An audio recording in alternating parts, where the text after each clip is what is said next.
Alex, have you ever gone on somebody's post or reel, anything on the internet, and left a mean comment? No. No. And I haven't either. No, never. I've never been a troll. Why do you think that is? I'm never going to leave a mean comment on somebody's work because I know what it's like to create.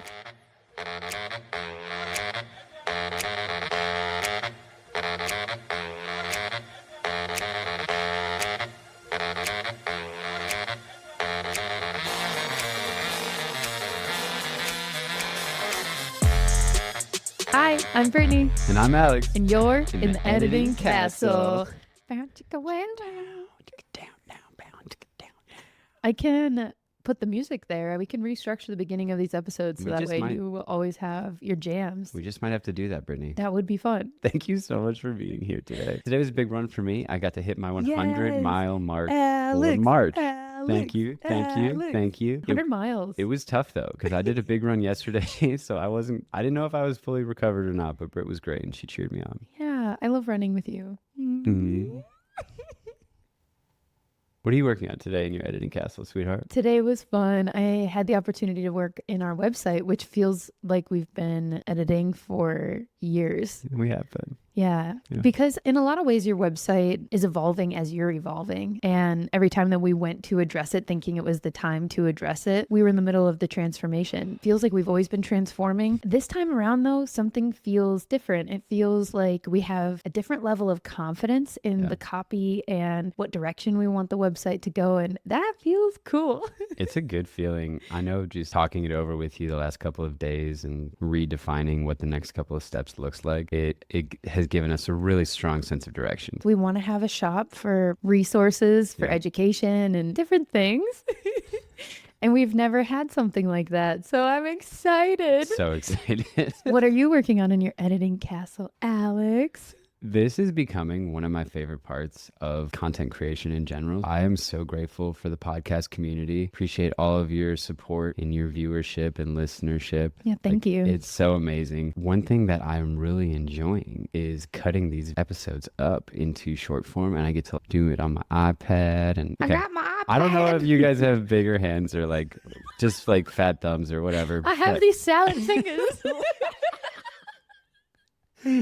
But there's something so satisfying for me to be able to work on the iPad where I feel like I'm comfortable. That's really great. Love that for me. But that's what I'm working on today. Do love that for you. What are you working on today in your editing castle? I hope that you're enjoying 2 episodes per week. Oh my God. This is new. This is new. Fun. We've always wanted to have a weekly episode, and I feel like we just went way beyond that. I don't see us turning back. Let's just keep going. We're going to take it 1 week at a time. Okay, you're right. Day-tight compartments. Compartments. But I hope you're enjoying all the shows. I hope you're enjoying our shows. We have loved putting together more episodes about growing online. That is one of the things that we are the most passionate about. We understood that if we wanted to establish Chasing Sunsets as a brand, we needed more people to know who we were and what we were doing. I love that we get to talk about the growth side of business. And now we get to talk a little bit about some of the aftermath and maybe how to manage it. Alex, what would you say is probably the number one reason that someone might hold themselves back from showing up online? Great question, Britt. I think that the number one reason why people hold themselves back from sharing with their community is because they're scared of negative feedback. And that's with good reason. Some people online can really be mean. I understand why that is something that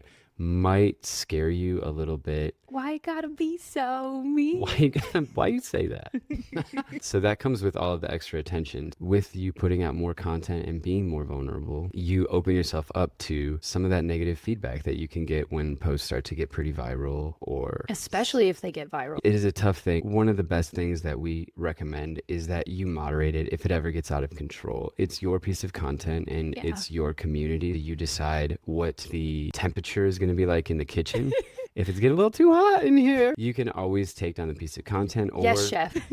Yes, you could take down the piece of content, or you can block that user. There's no reason that anybody should be being bullied online. I have zero tolerance for bullies. All of our content mostly comes back to some positive message. And it's really fascinating to find the people of the world who come out of the woodwork, mostly burner accounts, right? Like the intention is to be mean, but they'll find something to pick at. That has always come with the viral videos that we've had. I think our most powerful viral video was 34 million plays, Yeah. and it only got viral because it was an interesting video. It's a video of me down by a bride's booty using my teeth to fix the bustle clamp, because it's a little piece of metal. If you just use your chompers, if you don't have a Leatherman handy, you can pinch it so that the bustle doesn't keep detaching. My bride, Morgan, she was trying to dance the night away, and this just kept happening. So I got down there and I took care of business.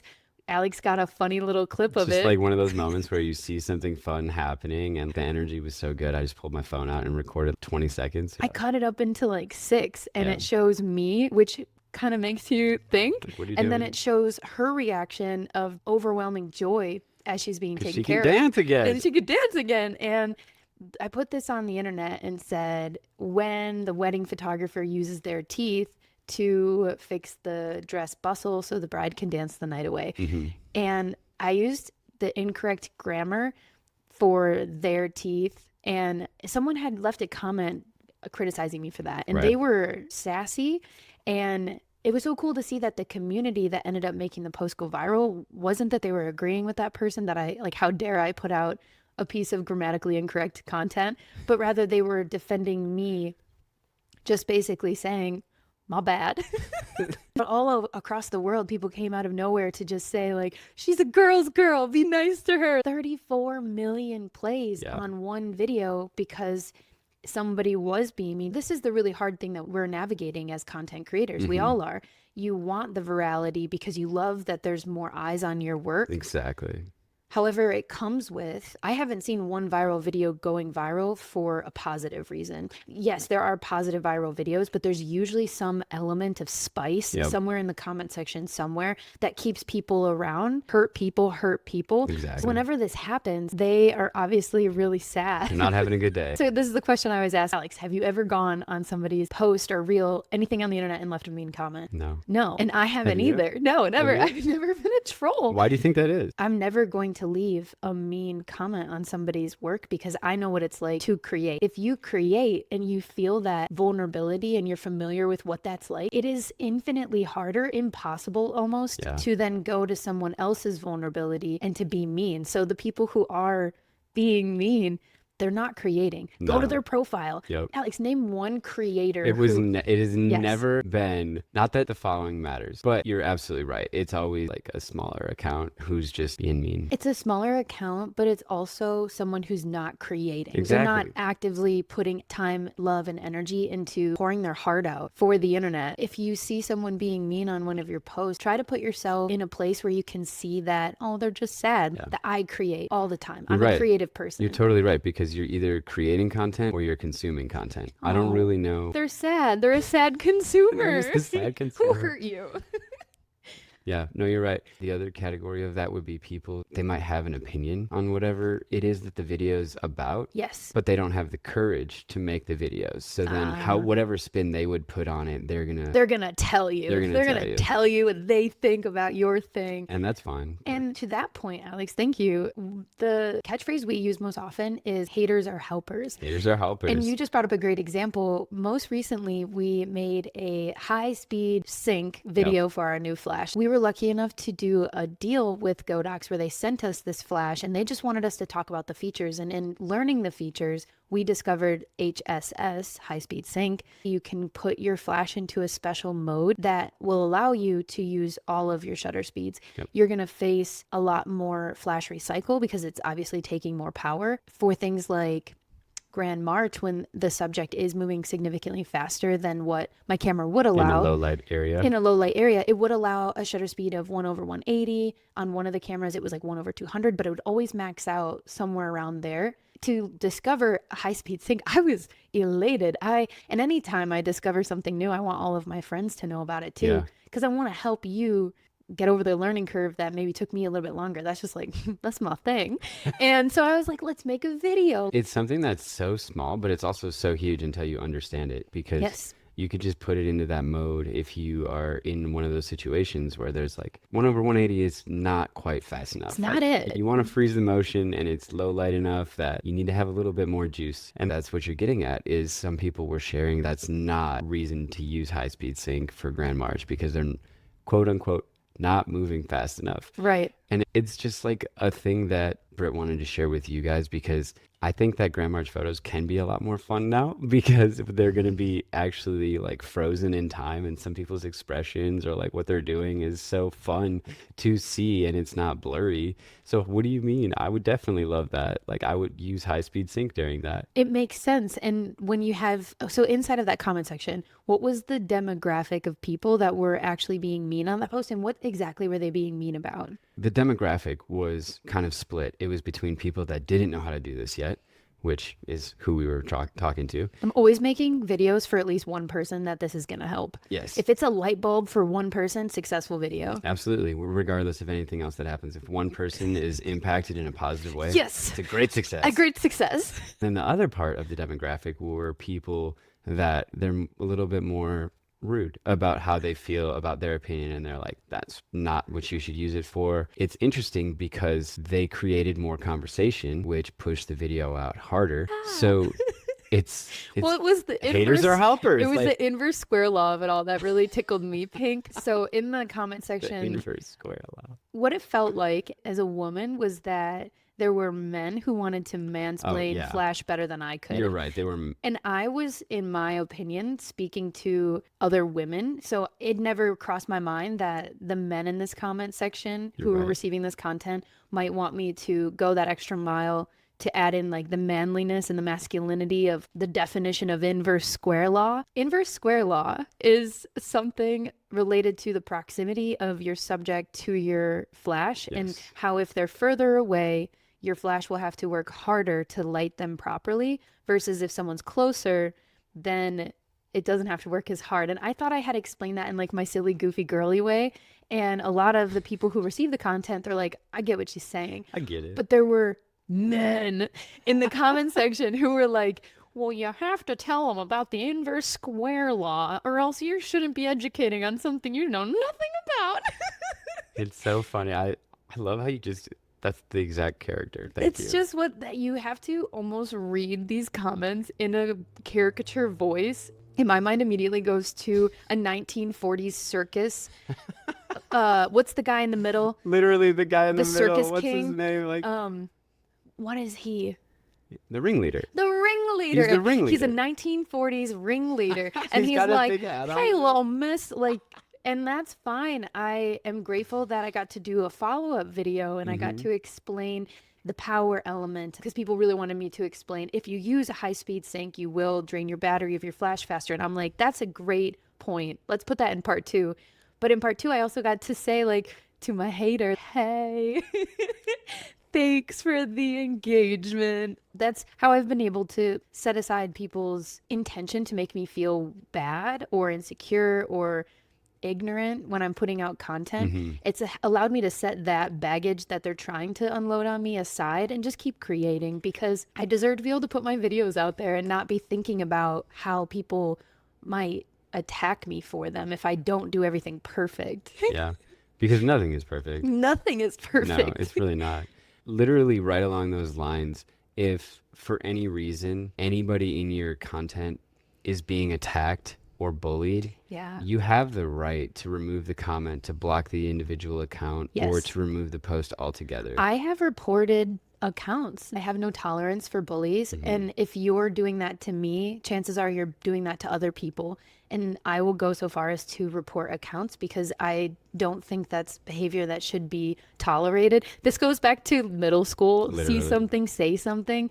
I Treat others how you want to be treated. treat others the way you want to be treated. So please block people, report people, call them out. It's 2025. There's no reason for people to be going to the internet just to be unkind. There is a little bit of gray area where if it's about me or something that I did that was silly or funny. For example, our dancing video. Is that what you're thinking of? I mean, my dancing video. So we did a dancing video after the Super Bowl, and it's pretty fun. Kendrick did like a very specific dance. Britt and I were like, okay, let's put on all of our stuff and we'll come up with a good context. She nailed the context. It was which is fun. photographers are the only vendor that have to carry their gear on themselves all day or something like that. And the song is Not Like Us. Not So like the us. message itself is other wedding vendors are not like us. We did the take like 3 times trying to get the dance down. The And timing is we so actually got important. it really good, and then it was a little bit too long. So we were like, okay, if we speed this up a little bit, it'll look funny, which usually makes people watch it a couple times or like figure Because out what's going reality is on. Like, distorted a little it bit. just doesn't look right. Yeah, So, it's a cool hack if you want your stuff to perform well. Like so speed it up a little the bit. funny part is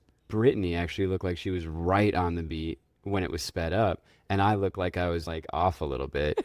People were attacking me saying that I didn't have any rhythm. They're like, he can't get it. In that way, I was okay with it because I don't think they got the joke. If it would have been a client of ours or somebody else that they were attacking, that would have been like one of those opportunities to be blocked or restricted or reported. They weren't like saying anything super bad about me. They were just like laughing at me a little bit. Well, this makes me think about Taylor Swift. Have you ever seen the music video for Delicate? How does that one go? Is it cool that I said? Oh, I know that? the song, but the music Oh, video. okay. I know the song. I know the song. In the music video, Taylor is dancing very badly. And at first, people were like, oh my goodness, this is such a bad video. She's so bad at dancing. And the whole thing is actually, come to find out, this huge joke in response to other people who had already criticized her dancing. So she put this whole music video together of terrible dancing. Just to send a message to them Like, what's the message there? If you're now learning this, what's the message? that she's okay with you thinking she's a bad dancer. She's going to enjoy her music regardless of your opinion. Yeah. And I loved learning that detail. It's funny, I watched Delicate and I was like, oh, interpretive dancing, that's different. But I never put anything behind like, oh, she's a bad dancer. I like to remind myself of, now that I know that detail about Delicate, go watch the music video. It's really fun. I literally am going to check It just it out. helps me to better embody that Taylor Swift approach to opinions. You have to be so sure of yourself or else people can shake you. They can make you feel so insecure just because they want to. Yeah. That's one thing that helps me is just thinking I'm still so proud of the fact that I put out positive tutorial content. I'm never going to put so much pressure on myself because I know that it's going to help one person. Yeah. A really great way to look at creating content. Yeah. Even if you're just talking to younger self, like you in the past, if you can create a piece of content focused on helping Them. that person, Yes. that's going to make it easier for you to create the content because you understand exactly who your audience is. Because you understand what they might be going through because you went through it. Next time somebody is in your comment section and they are being naughty, always remember that you get to decide how you show up, and so do they. And it says a lot more about those people than it will ever say about you. Absolutely. And that's a really good point too, because if you do comment back to these people, because it's just a comment. You can't actually hear how somebody is saying it. Right. Sometimes you can get lost on the context a little bit. Somebody said something on TikTok one time, like, that's just not a good recommendation for a camera for whatever. And I was like, oh, okay. Like, what would you recommend? And normally if somebody has an angrier tone with their comment and they're being more malicious, they probably won't respond. They won't respond to you asking them about the response. But if somebody was being matter of fact in how they typed it out and you couldn't exactly tell if it was just stating a fact or if it was being mean, they might actually respond, and then their tone could be different because it might be a different part of their day. Right. You never know exactly what someone's doing when they are commenting something, which is why the internet is super fun. There's so little context. There's no context. I'm driving and I shouldn't be texting Cheetos right 98. now. So that was a terrible camera recommendation.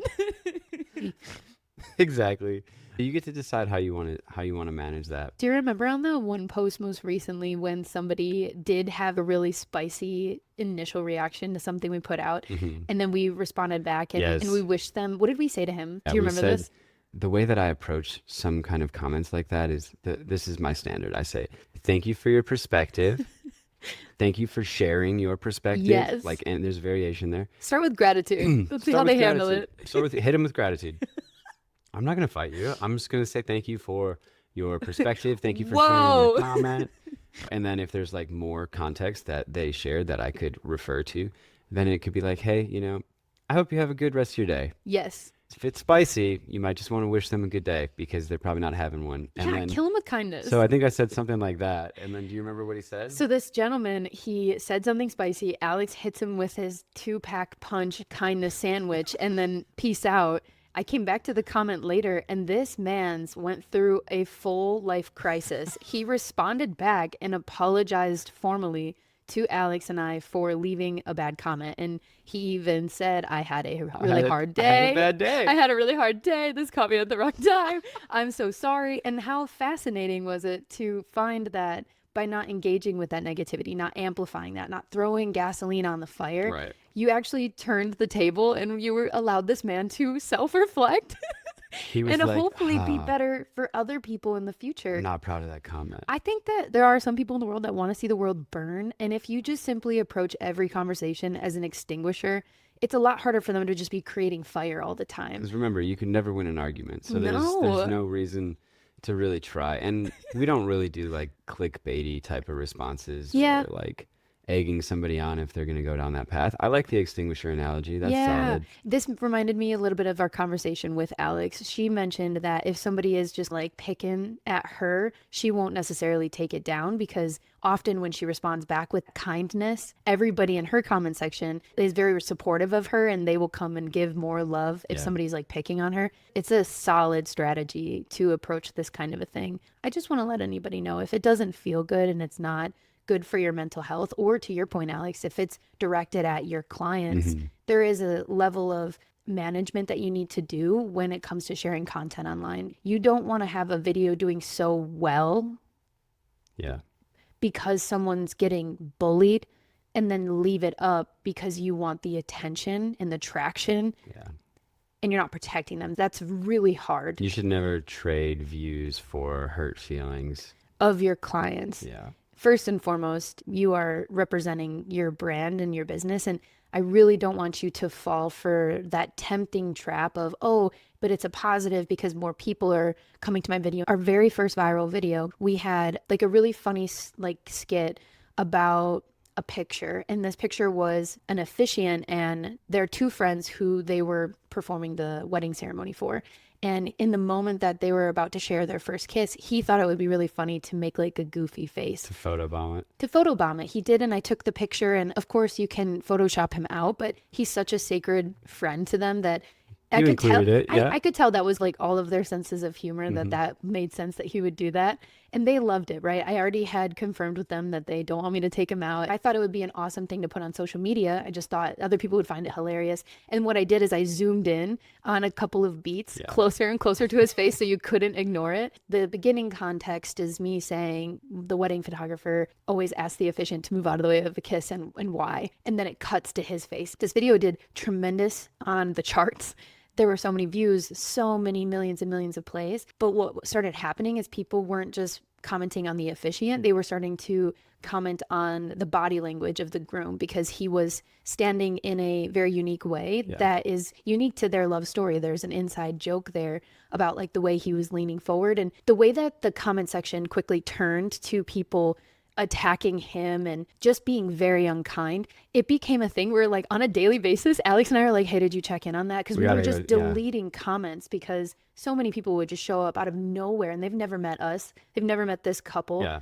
They had no context. They were just being mean. I just love giving the advice. When you continue posting on social media, be ready to manage. That is a responsibility that you're taking on. I don't think we caught on to it right away. No. And that was the thing. We had inadvertently allowed it to mature a little bit more. If you can be on top of it right away, then it might not escalate that far. It might not escalate that far. Exactly.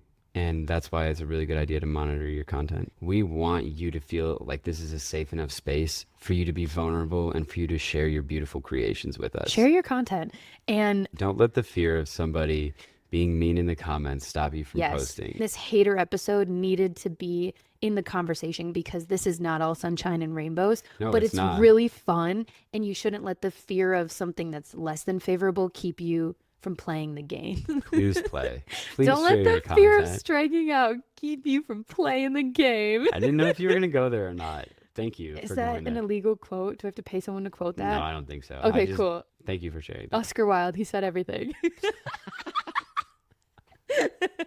Hey, I hope you guys know that Alex has a newsletter. If you ever feel like you just can't get enough of Editing Castle, or if you want updates on Editing I Castle love my behind the scenes, newsletter. Like, the thank you newsletter for has been shouting this so out. fun. Okay, if you have an audience and you're listening to this and you're growing your audience, Yeah. I think you should consider starting a newsletter. Yes. Because it's such a fun way to just interact with your community in a way that's not a social media post. You can share social media posts in there. Yeah. And then You can share anything. you can share anything. You can share It's your recipes. newsletter. You can share photos. Make it like a journal kind of It blog. is like a little bonus journal. Little something. Okay, that's fun, Britt. I'm actually really proud of myself.